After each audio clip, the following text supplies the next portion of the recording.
A paz do Senhor Jesus. Glória a Deus, mais uma oportunidade de refletirmos na palavra do Senhor aqui no nosso canal. Tempo de semear. Semear sempre a palavra de Deus. Vem comigo, vem refletir na palavra do Senhor.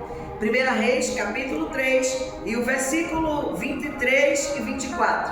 Então disse o rei: Esta diz: Este que vive é meu filho, e o teu filho é um morto.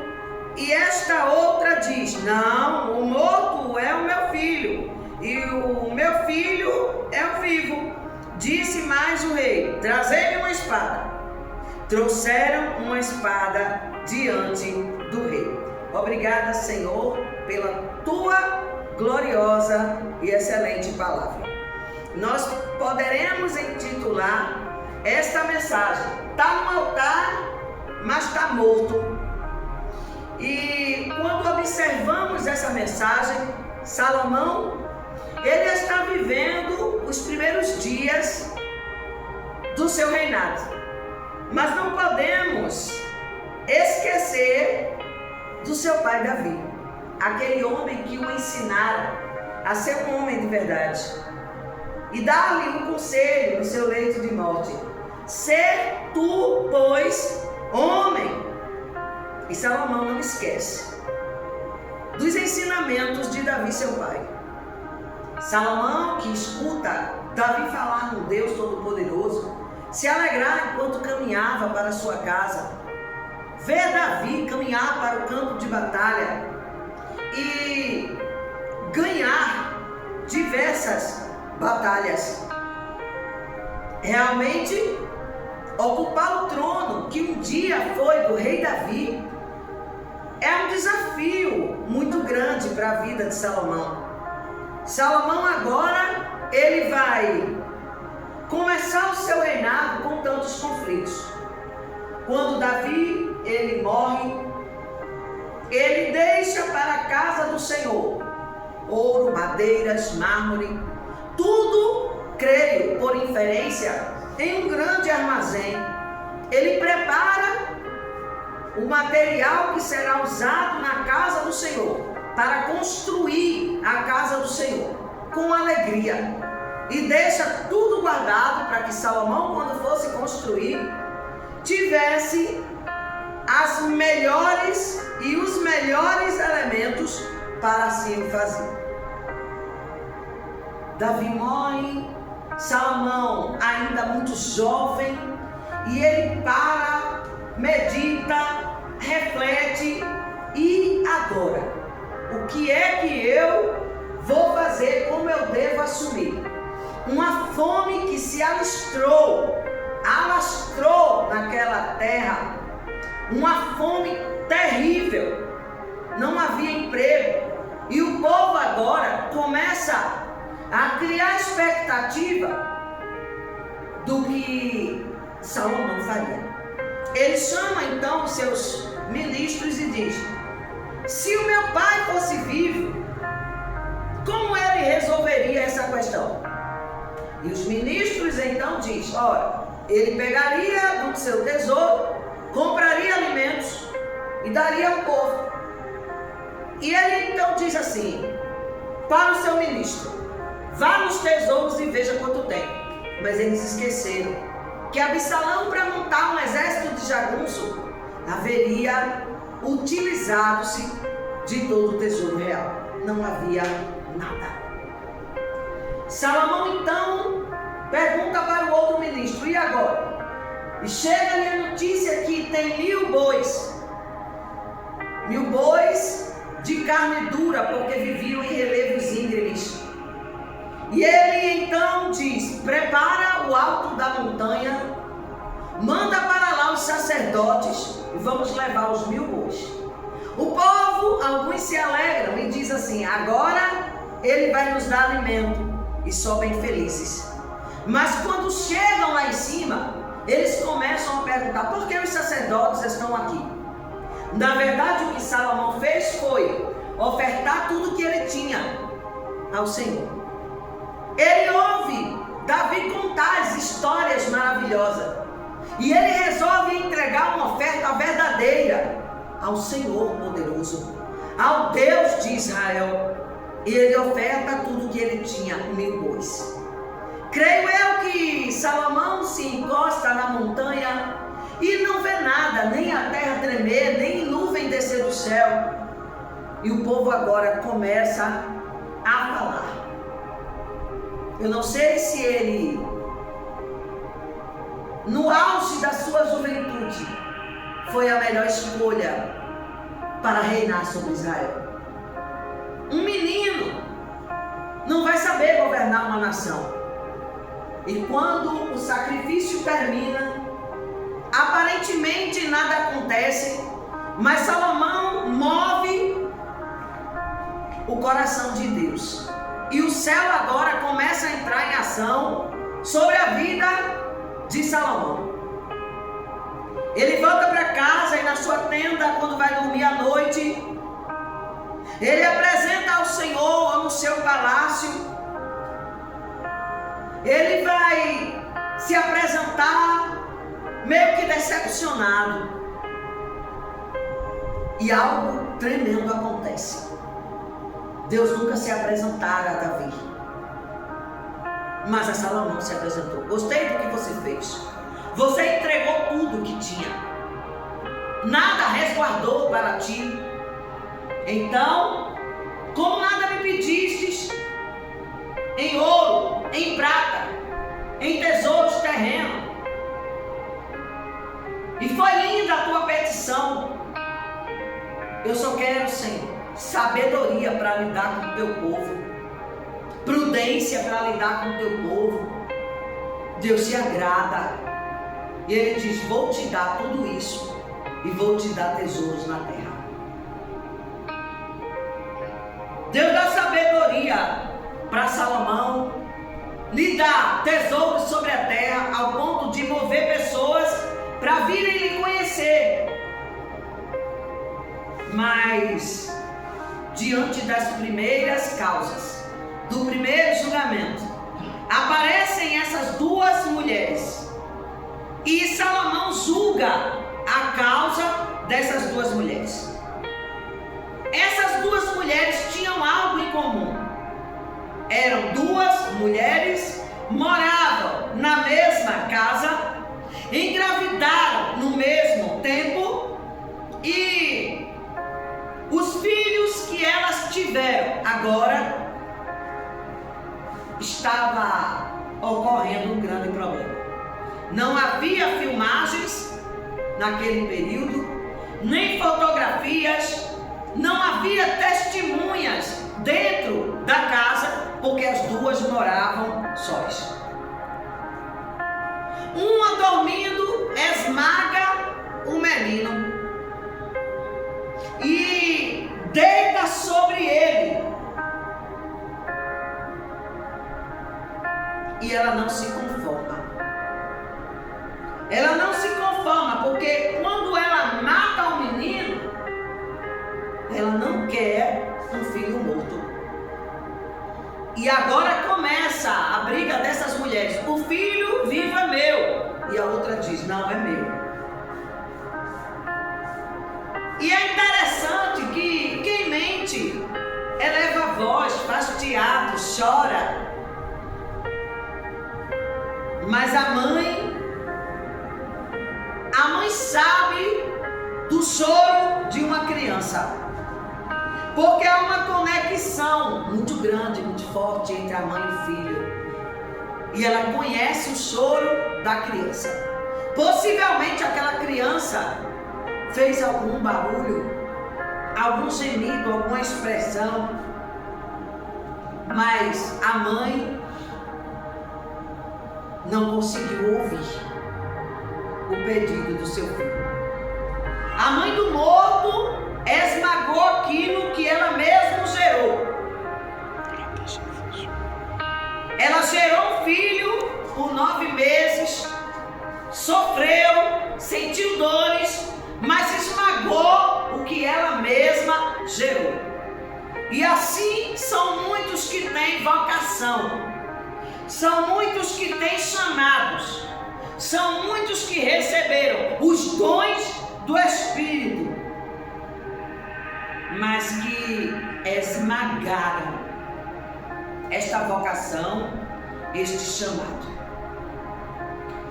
Porque gerou, mas deitou-se por cima.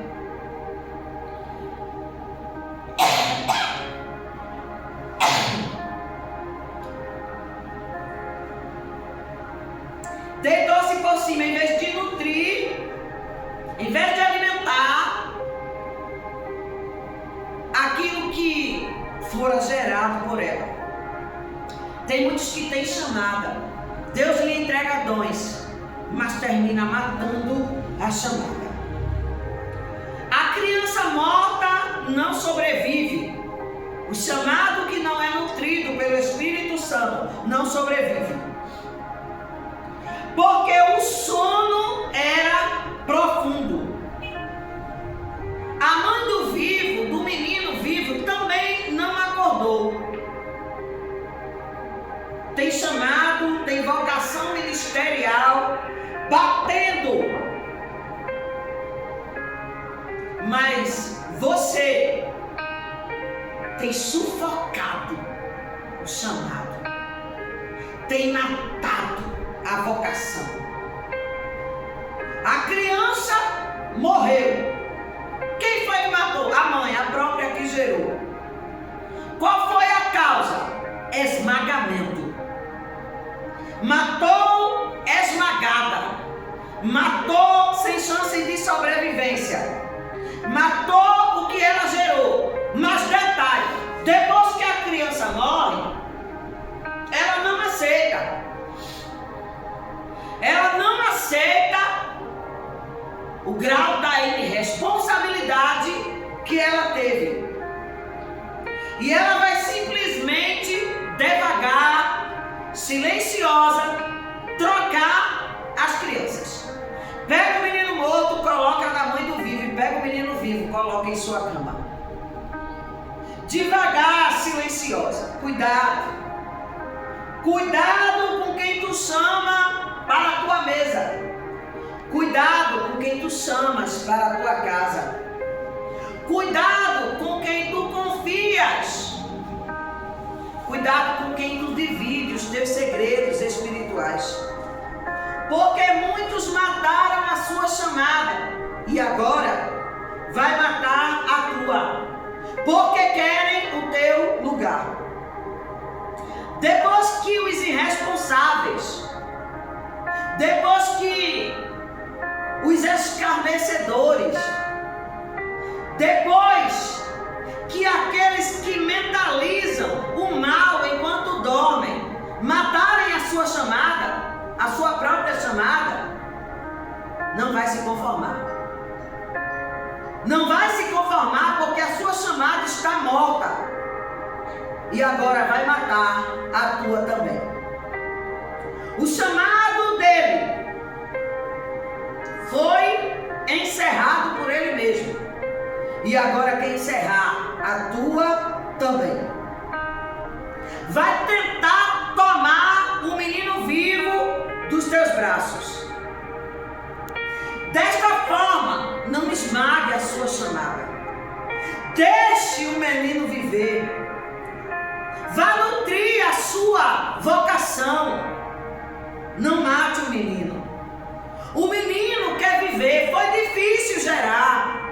Foi difícil ter. E agora, depois de tudo isso, você mesmo matou a sua chamada. E tem muitos que querem colocar a culpa no pastor, na tribulação, no algo caótico que aconteceu. Matou a própria vocação, tentou se desculpar, botou a culpa em outro, mas o menino está morto e não tem mais jeito. Matou a própria vocação e não foi por causa de ninguém, foi pela própria negligência. Negligenciou o chamado, omitiu o seu chamado, foi covarde, correndo do chamado. Fez com que o seu ministério morresse. E é tão covarde que sai falando que foi o outro, procurando o culpado, tentando justificar a sua omissão, a sua negligência, a sua covardia. Não diz nunca que foi você mesmo que esmagou, matando o seu chamado. E muitos ainda batem no peito e diz: se não for por mim, a igreja fecha, o grupo acaba, Deus não fala mais. Você está achando que por causa da sua negligência, covardia, omissão, Deus não vai falar na casa? Quando você acordar deste sono da indolência, vai perceber que quem matou o menino, quem matou a chamada, quem resguardou os dons, foi você mesmo. Quando você acordar e ver que quem chegou depois, subiu no altar, está pregando, está profetizando, está adorando, está cantando, perseverou na chamada, e você agora, cabisbaixo, voltou para o banco, vai ficar lá no banco, frustrado, frustrada, como aquele que mata a chamada que o Senhor Jesus lhe fizera. O tempo passa e aquele que está frustrado só sabe matar a chamada dos outros. E aquele que está frustrado só sabe falar contrário à chamada dos outros. Mas quando você acordar, você estará morto e frustrado nos bancos das igrejas. O tempo passa e a mãe do morto vai lamentar o dia fatídico da sua negligência, da sua omissão, da sua covardia. Mas e a mãe do vivo? Ela também estava dormindo. A mãe do vivo não acordou. Primeiro, porque não havia estranho dentro da casa. Ela confiou. Ela depositou confiança em quem não era para depositar. Tem muita gente entrando na casa, mas que não merece a confiança. Que senta à tua mesa, mas te vende, arquiteta, planeja contra a tua própria vida. Não há estranhos na casa, então vamos confiar. O sono da primeira foi o sono de negligência, mas o sono da segunda foi a covardia. Portanto, o sono da primeira foi a negligência e o sono da segunda foi confiança. Portanto, vigia. Vigia. E tem muitos dentro da igreja assim: eu nunca esperei, vindo desta pessoa, está na mesma casa, está na mesma igreja, está na mesma congregação. E você começa a dizer: nunca imaginei. Crescemos na mesma igreja, fomos doutrinados na mesma doutrina, mas tem muito traidor por confiar demais. A mãe do vivo acabou de despertar deste sono. Acabou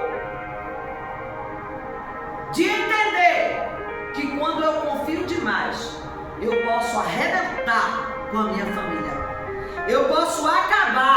minha família. Tem muitos ministérios que a mãe do vivo muitas vezes carrega o morto. E a mãe do morto muitas vezes carrega o vivo. Tem muita gente carregando o morto espiritual. Sem Deus mandar, sem Deus ordenar. Tem muita gente que está lá em cima do altar, pregando e enganando. Está morto, mas está no altar. E tem muita gente que tem chamado, sentado nos bancos, porque os seus ministérios não foram reconhecidos. Tem muita gente que o seu ministério está morto, mas tem muita gente com esses ministérios vivos, sendo escanteado. Porque quem tem ministério morto, mas está no altar, fala o que o povo quer ouvir. Mas quem tem ministério vivo, mas está no banco, escanteado, é porque traz uma palavra verdadeira. O morto está no altar, mas o vivo está sentado nos bancos. Tem hora que aquele que tem o dom verdadeiro é escanteado, mas aquele que prega mentira e ilusão, engano, ele é aplaudido, porque fala o que o povo quer ouvir. Tem hora que quem tem chamada de verdade está sentado embaixo, e quem matou seu próprio ministério está sentado lá em cima. Haja injustiça dentro da casa. Está morto, mas está no altar. Está morto, mas é considerado. Está morto, mas é aplaudido, porque eleva o ego humano, da vaidade humana. Mas quem tem chamada verdadeira é pisado, mal compreendido, escanteado. Haja injustiça. Mas lembre-se, haveria muitos melhores que você, mas Deus escolheu você. Deus capacitou você. Tinha até gente mais preparada que você, mas Deus chamou e capacitou e preparou você. Deus chamou Judas, mas Judas não correspondeu com o seu chamado. Matou o seu chamado por causa da sua ideologia. Judas foi apenas um momento. Teve que morrer para dar lugar a Matias para assumir o lugar. Tem muitos dentro da casa que mataram o seu ministério, mas hoje Deus está dizendo: eu vou tirar o morto do altar e vou colocar você. Judas era um atravessador de ministério, um que matou o seu próprio ministério. Mas Matias, ele soube aguardar o tempo e fazer com que o seu ministério fosse vivificado em Cristo Jesus. Tem hora que a mãe do morto é aplaudida e até todos acreditam nela. E a mãe do vivo, ela é caluniada e apontada e questionada. Mas Salomão vai resolver o problema e vai dizer: tragam a espada. Deus vai entrar com espada para tirar o morto do lugar que é teu e te honrar na terra. Traga a espada, mas não é para amanhã, é para agora. Traga a espada agora, que eu vou resolver. Quando a espada chega, corta a metade, dá um pedaço do menino para cada um. A mãe do vivo, glória, ela não aceita divisão, facção. Ela se sacrifica. A mãe do vivo quer que a igreja cresça, quer que a igreja seja avivada.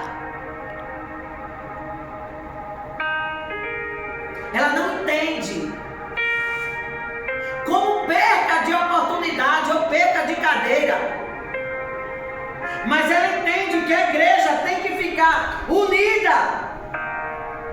Os olhos do inferno estão sobre o ministério dos vivos para matar. E ela entende isso.